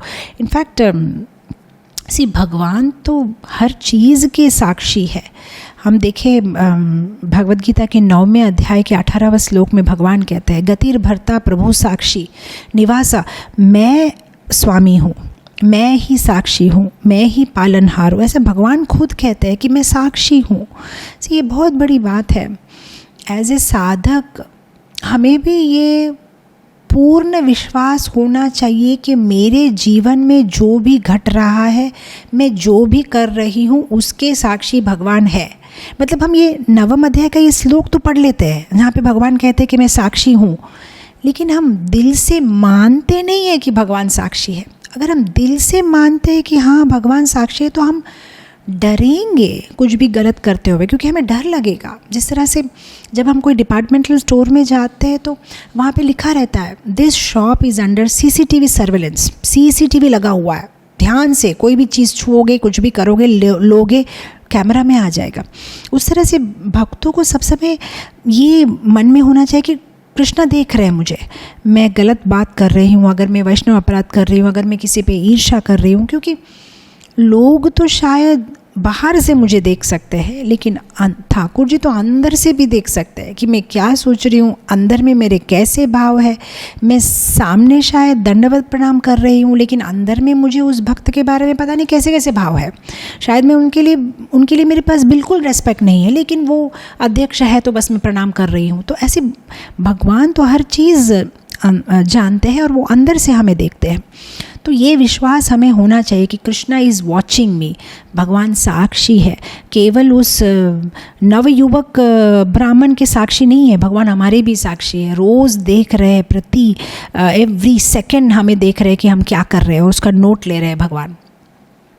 तो अब भगवान को तो कोई चीट नहीं कर सकता, तो अब ये काफ़ी कॉन्फिडेंट है। और इंग्लिश में एक कहावत है, you can cheat some people sometime, you can cheat some people all the time, but you can't cheat all the people all the time and you can't cheat Krishna anytime।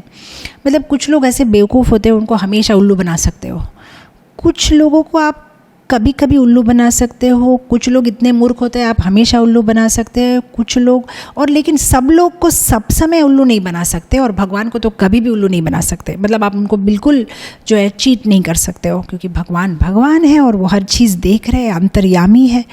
तो ये अभी काफ़ी confident है। ठीक है मैं गोपाल जी को लेके आऊँगा साक्षी, और तब आपको आपकी बेटी को देना पड़ेगा। तो सब मान गए, सब ठीक है। अब ये निकल पड़ा कहाँ से, विद्यानगर से चलता चलता फिर से वृंदावन पहुँचा।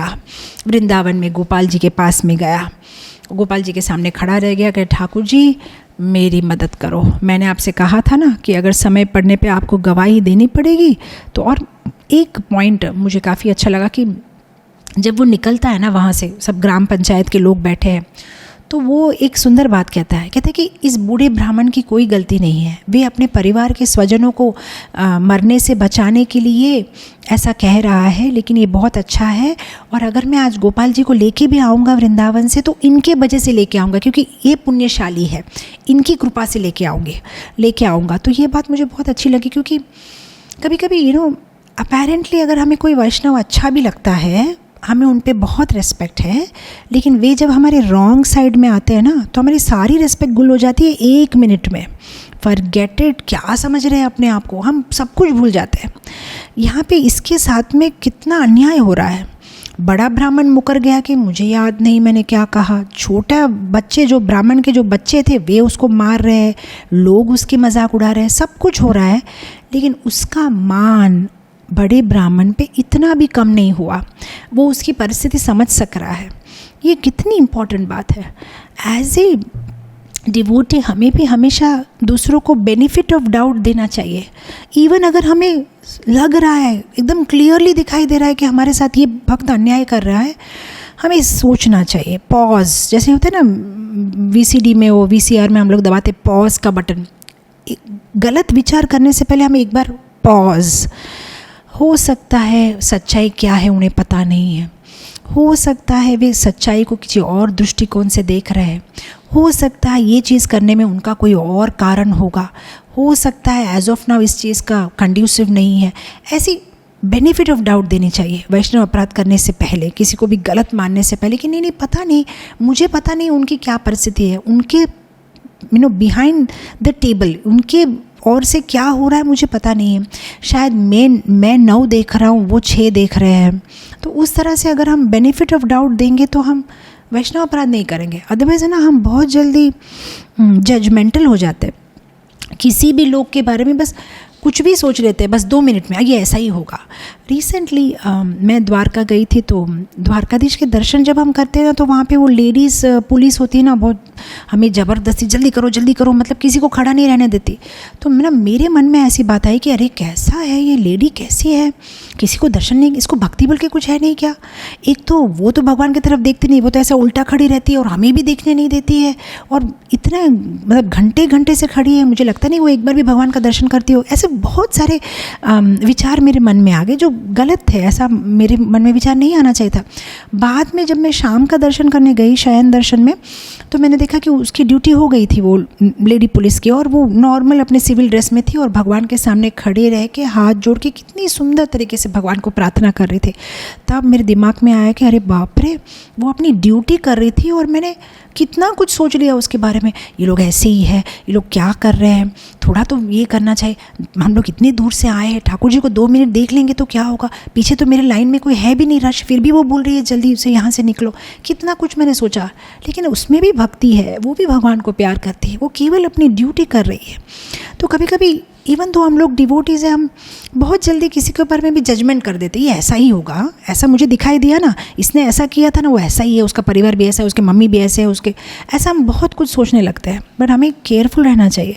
यहाँ पे इतना अन्याय होने के बावजूद भी वो सोचता है नहीं ये बूढ़ा ब्राह्मण अच्छा है, इसकी कोई गलती नहीं है, शायद ये प्रॉब्लम है, उनके बच्चे उन्हें फोर्स कर रहे हैं, तो ये पुण्यशाली है, इसलिए मैं भगवान को उसकी कृपा से लेके आऊँगा, कहते हुए उसके ऊपर में कुछ भी नाराज़गी नहीं है, कोई ये नहीं है, वो चलता है वृंदावन की ओर। मुझे लगा ये काफ़ी इम्पॉर्टेंट पॉइंट है हम साधकों के लिए। और उसकी विनम्रता, इतना कुछ होने के बाद भी वही टोन। कभी कभी ना हम लोग बहुत स्वीट बोल सकते हैं, लेकिन कभी कभी जैसे कोई गुस्सा दिला देना तो हमारा एकदम नरसिम्हदेव रूप बाहर आ जाता है, हमारा टोन बदल जाता है, हमारी बातें करने की स्टाइल बदल जाती है। लेकिन जब ये विनम्रता हमारे हृदय में स्थित है और हम अंदर से भी विनयी है, तो पता नहीं कैसी भी सिचुएशन आए हमारे जीवन में, हमारा स्वभाव, हमारे बोलने का तरीका नहीं बदलेगा। लेकिन केवल अगर ऊपर से मेकअप किया है तो बारिश आने से पाउडर पानी में पिघल जाएगा, लेकिन अंदर से सुंदर है तो हमेशा सुंदर लगेंगे। तो अंदर से अगर ये गुण को डेवलप किया है, विनयी, विनम्रता रखना, दूसरों को मान देना, deep core of our heart, तो फिर कैसी भी सिचुएशन हो वो गुण तो हम नहीं छोड़ेंगे। हाँ, आपके ऊपर गुस्सा आ रहा है, लेकिन बात करने का तरीका मैं नहीं बदलूंगी, अभी भी आपको आप ही बोलूँगी, तुम नहीं बोलूँगी क्योंकि झगड़ा हो रहा है, क्योंकि ये मेरा स्वभाव है।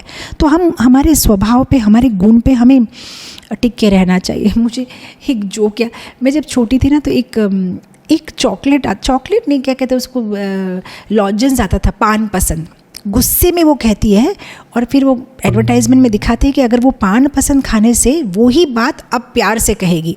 अब अगर आप लोग भी 80s के हो तो आपने वो एडवर्टाइजमेंट ज़रूर देखा होगा, दूरदर्शन, पान पसंद, पान का स्वाद गज़ब की मिठास, एकदम मीठा।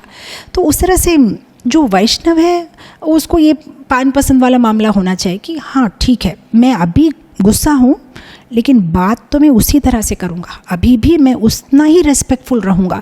ऐसा नहीं कि आपने मेरा ख़राब किया तो अब ये कुछ भी मैं बोल दूँगा या कैसे भी मैं बिहेव करूँगा। अब ये आ गया ठाकुर जी के पास, ठाकुर जी को बोल रहे, हे गोपाल आप मेरी अब रक्षा करिए, अब देखिए ऐसा ऐसा हो गया। और फिर भगवान से क्लैरिफाई करता है, देखिए आप मुझे गलत मत सोचिएगा कि मुझे बहुत ज़्यादा आतुरता है उनकी बेटी से शादी करने के लिए, नहीं, ऐसा कुछ नहीं है। मेरे मन में यही दुख है कि एक अच्छा खासा उच्च कुल का ब्राह्मण तीर्थ स्थान में भगवान के सामने किया हुए वादे से मुकर रहा है तो उसको कितना अपराध लगेगा। उसको अपराध से मैं बचाना चाहता हूँ, इसीलिए मैं आपको लेने के लिए आया हूँ। और मैं लोगों को ये प्रूव करना चाहता हूँ कि आप विग्रह सुन सकते हैं। विग्रह माने भगवान खुद है, ऐसा नहीं कि आपको कोई पत्थर माने। तो आप मेरे साथ चलिए। और आप तो ब्राह्मणों को बहुत प्रेम करते हैं, नमो ब्राह्मण देवाय। हाँ, सो आप तो ब्राह्मणों को, गायों को आप प्रेम करते हैं, तो आप तो मेरी रक्षा करने के लिए आएंगे। अब ठाकुर जी कहते हैं ओके ओके। अब उतना प्यार से जब वो प्रार्थना कर रहे हैं तो ठाकुर जी बोलते हैं, अर्चमूर्ति से आवाज़ निकलती है, ठीक है तुम चिंता मत करो, घर वापस जाओ, सबको बुलाओ, मीटिंग करो, और फिर मैं वहाँ पे प्रत्यक्ष होऊंगा और मैं गवाही दूंगा कि तुमने, इस बूढ़े ब्राह्मण ने तुमसे वादा किया है। अब ये कहता नहीं, ऐसा नहीं चलेगा, आप तो हर जगह हो, मैं समझता हूँ, फिर मैं इतना दूर आया क्यों आपके लिए। आप शायद अपने चतुर्भुज रूप में आके भी वहाँ पे गवाही दे दोगे कि हाँ ये बूढ़े ब्राह्मण ने वादा किया था, लेकिन ये मेरे प्रॉब्लम का सॉल्यूशन नहीं है। मैं लोगों को बताना चाहता हूँ कि आप पत्थर नहीं है, आप इस रूप में, जिस रूप में आपने ये पूरा वार्तालाप सुना था, ये वादा देने वाला किस्सा, इस रूप में आप आइए, सबको दिखाइए और आप मेरे गवाह बनिए, तभी मैं मानूंगा। ठाकुर जी कहते हैं अरे बाप रे, तुम क्या कह रहे हो, मैं एक विग्रह हूँ। तुमने कभी सुना है विग्रह चलता है, ऐसा तुमने कभी सुना है क्या? तो छोटा ब्राह्मण कहता है तो विग्रह बातें करता है, ऐसा आपने कभी सुना है? आप मुझसे बात कर रहे हैं ना, तो जब आप बात कर सकते हो तो आप चल क्यों नहीं सकते? आप डेफिनेटली चल सकते हो। और उसके बाद में वो श्लोक कहता है, अरे प्रतिमा नहीं, तुम ही साक्षात ब्रजेंद्र नंदन। आप मुझे सिखा रहे हो, आप मूर्ति नहीं हो, आप खुद ब्रजेंद्र नंदन, आप साक्षात भगवान हो। आप बोल सकते हो, खा सकते हो, जब प्रतिमा खा सकती है, राइट, रघुनंदन ठाकुर ने खिलाया था ना, जब मूर्ति खा सकती है, बोल सकती है, तो चल क्यों नहीं सकती? आप चलिए मेरे साथ, आप इसी रूप में मेरे साथ चलिए, तभी मैं मानूंगा। अब भगवान कहते हैं ठीक है चलो, चलता हूँ तुम्हारे साथ, आता हूँ, चलो, लेकिन मेरी भी एक शर्त है, तुम आगे आगे चलो, मैं पीछे पीछे आता हूँ। मेरी तरफ अगर देखोगे तो मैं वहीं रुक जाऊँगा, ठीक है? और भूखा नहीं आ सकता, भूखे पेट, रोज़ 1 किलो चावल का प्रसाद बना के मुझे तुम भोग लगाना। चलो साथ में चलते हैं, मैं तुम्हारे पीछे पीछे आऊँगा। अब ये कहते हैं अगर आप पीछे पीछे आएंगे और मुझे आपको देखना नहीं है तो पता कैसे चलेगा कि आप आ रहे हैं कि नहीं आ रहे हैं? तो भगवान ने कहा कोई बात नहीं, मेरी जो पायल है उसमें छोटे छोटे घुंघरू है, घंटियाँ है, वो बजेगी, तो तुम उस आवाज़ को सुनते रहना और आगे चलते रहना, मैं तुम्हारे पीछे आ रहा हूँ। अब ये मान गए, ठीक है फिर चलो चलते हैं। तो दूसरे दिन भगवान को प्रणाम किया, उनका परमिशन लिया और ये आगे चलने लगा। और सुनता रहा, भगवान के पायल की, नुपुर की आवाज़ आ रही है और भोग लगा रहा है, रख रहा है और आगे चल रहा है रोज़ का रोज़। और दिन के बाद दिन वृंदावन से विद्यानगर तक 100 डेज, 100 दिन लग गए। अब ऑलमोस्ट वो विद्यानगर के पास पहुंच गए। अब इस ब्राह्मण के मन में आसक्ति होती है कि पहुंच गए हम लोग, भगवान का नूपुर का आवाज़ भी आ रहा है, सब ठीक है, अब मैं गांव वालों को बुलाऊंगा, हम ऑलमोस्ट आ चुके हैं गांव के पास। लेकिन वो मन में सोचता है कि इनको बुलाने से पहले एक बार चेक कर लेता हूँ, है ना, कहीं चले तो नहीं गए, जस्ट एक। और एनीवे अगर अब मैं देखूँगा और वो आगे नहीं भी चलेंगे तो भी चलेगा, यहीं भी खड़े रहेंगे तो मैं सबको बुला लूँगा, कोई बात नहीं है। और उनको देखने की इच्छा भी हो रही है, 100 दिन हो गए गोपाल जी को मैंने देखा नहीं है, तो वो पीछे मुड़ता है। ठाकुर जी कहते हैं, अरे तुमने अब देख लिया, अब मैं आगे नहीं चलूँगा, मैं यहीं रहूँगा, तुम जाओ। अब ठाकुर जी गुस्सा नहीं होते हैं, केवल कहते हैं कि ठीक है, तुमने मुझे देख लिया, तुमको शांति हो गई, मैं हूँ ना तुम्हारा गवाही देने के लिए, अब जाओ सारे गांव वालों को बुला के लेके आओ। अभी ये जाता है, सारे गांव वालों को, बूढ़े ब्राह्मण को, उनके सबको बुला के लाता है और सब एकदम शॉक, अरे सच में भगवान, ये कैसे हो सकता है, सच में ठाकुर जी चल के आए। अब आप देखिए ठाकुर जी का प्रेम देखिए, हाँ, वृंदावन को छोड़ के चलते हुए 100 दिन दक्षिण भारत तक आए केवल अपने भक्त के प्रेम के लिए। तो वे आ गए और सब उनको देख के एकदम अवग, और फिर भगवान मुंह खोलते और गवाही देते हैं कि मैं गवाह हूँ और मैंने जो है ये सुना था जब इसने वादा किया था। तो फिर जब ये सब बहुत खुश हो गए, सब मान गए, शादी हो गई। अब ठाकुर जी मतलब जो है गवाही नहीं थे, वो बाराती भी थे, उन्होंने पूरा मतलब उनके सामने शादी वादी हुई, सब ठीक है। अब ठाकुर जी कहते हैं वो बूढ़े ब्राह्मण से और नवयुवक ब्राह्मण से, मैं बहुत खुश हूँ तुम दोनों से, और अभी नहीं, तुम लोग पूर्व में कितने कितने जन्म लिए हो और हर जन्म में तुम मेरे सेवक थे, तो तुम्हारे जीवन के जो छोटे छोटे प्रॉब्लम है तुमने कैसे सोच लिया कि मैं नहीं आऊँगा, मैं हमेशा तुम्हारी मदद करूँगा और मैं तुमसे प्रसन्न हूँ, कुछ मांग लो, कुछ तुमको जो चाहिए मांग लो। अब ये दोनों क्या मांगेंगे, ये भी एक बहुत सुंदर बात है जो साधक लोगों के लिए सीखने जैसा गुण पाठ है, भगवान से क्या मांगना चाहिए। तो वे कहते कि हमें तो एक ही चीज़ चाहिए, बस आप यहाँ रुक जाइए और वृंदावन वापस मत जाइए, हमारी सेवा को आप क्या कहते हैं ग्रहण करिए, हमारी सेवा को स्वीकार करिए, बस हमें यही चाहिए। और सब आए, आपका दर्शन करें, ये कथा सुन के सबको पता चले कि कैसे आप अपने भृत्य, अपने निजजन, अपने भक्तों के लिए कुछ भी कर सकते हो, बस ये बात पूरी दुनिया में सबको पता चले, हमें और कुछ नहीं चाहिए। तो बहुत सुंदर बात। तो ठाकुर जी प्रॉमिस करते, ठीक है मैं नहीं जाऊंगा, मैं यहीं रहूँगा। एक्चुअली विग्रह का संस्कृत का अर्थ भी यही है। वी माने विशेष, ग्रह माने ग्रहण करना। अर्च विग्रह के रूप में भगवान विशेष सेवा को भक्तों के द्वारा स्वीकार करते, भक्तों से वे स्वीकार करते हैं सेवा को। तो वे कहते हैं ठीक है मैं कहीं नहीं जाऊंगा, मैं यहीं रहूँगा। तो भगवान तो थे दक्षिण भारत में विद्यानगर में, फिर वो वहाँ कैसे पहुँच गए, कटक में, उड़ीसा में। तो इसकी भी छोटी सी स्टोरी आती है कि कैसे थे तो विद्यानगर में ही, लेकिन जब पुरुषोत्तम देव माने प्रतापरुद्र महाराज के पिताजी जब वे उड़ीसा के राजा थे, तो उन दिनों में विद्यानगर के राजा के साथ में उनका युद्ध हुआ था। तो जब उनका युद्ध हुआ तो विद्यानगर के राजा हार गए। तो जब वे हार गए तो पुरुषोत्तम देव महाराज ने ये साक्षी गोपाल के विग्रह को उड़ीसा लेके आ गए। तो ऑफकोर्स ऐसा नहीं है कि मतलब ज़बरदस्ती लेके आ गए। पुरुषोत्तम देव वे बहुत अच्छे भक्त थे, तो वे भगवान को हाथ जोड़ के प्रार्थना करते हैं कि माय लॉर्ड, मेरे प्रिय भगवान, मैंने जो है इस जगह को कॉन्कर किया है, यहाँ जो भी है अब वो मेरा है, आप भी मेरे हो, आप मेरे साथ चलो, चलो मेरे देश, मेरे साथ आप चलिए। तो ठाकुर जी भी मान जाते हैं और उनके साथ जाते हैं। ऑफकोर्स एक छोटी सी लीला ये भी है कि जब विद्यानगर में ये भगवान यहाँ पे स्थापित हो जाते हैं, तो वहाँ के जो राजा थे उनको जब पता चला कि अरे इतनी बड़ी बात हो गई, तो वो भी वहाँ आए और उन्होंने बहुत बड़ा मंदिर बनाया था भगवान के लिए। और इनफैक्ट उनकी जो रानी थी, उनके नाक में एक नथनी थी, बहुत ही एक्सपेंसिव कॉस्टली नथनी। उसके हृदय में ऐसा आया कि अरे ये नथनी में भगवान को पहना दूँ तो कितना अच्छा लगे। लेकिन फिर मन में सोचा कि ये तो विग्रह है और विग्रह के नाक के अंदर में क्या कहते छेद है कि नहीं क्या मालूम। ऐसा सोचते हुए वो रात को सो गई। तो सपने में भगवान आए और उन्होंने कहा कि है छेद है, मेरी माता यशोदा ने जब मैं छोटा था ना तभी नाक में छेद कर दिया था, तो तुम आके कल देखो छेद है, तुम्हारी नथनी मुझे पहना सकती हो।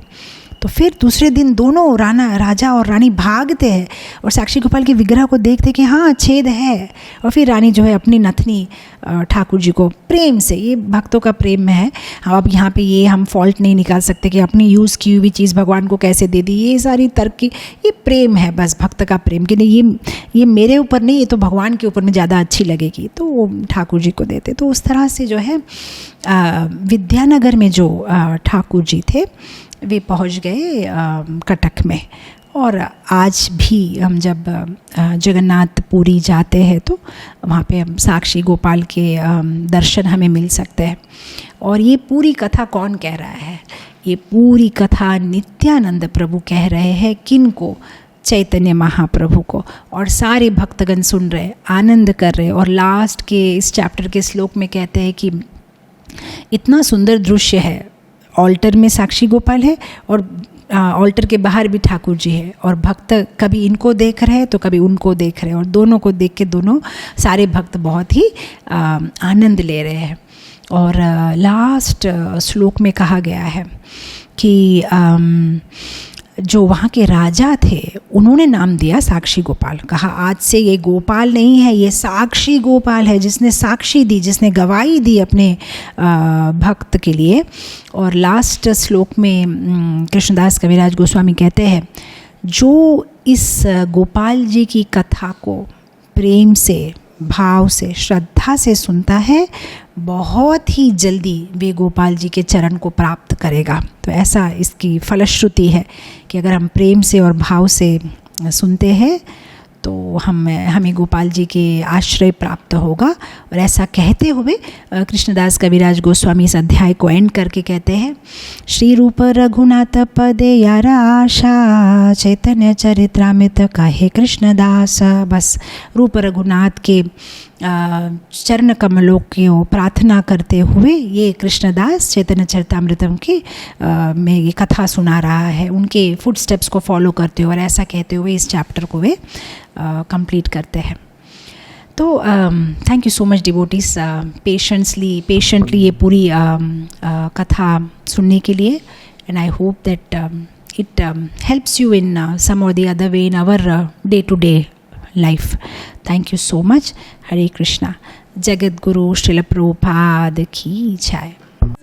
कृष्णा कृष्णा कृष्णा लगे, सब कृष्णा कृष्णा कृष्णा लगे, सब कृष्णा कृष्णा कृष्णा लगे, सब कृष्णा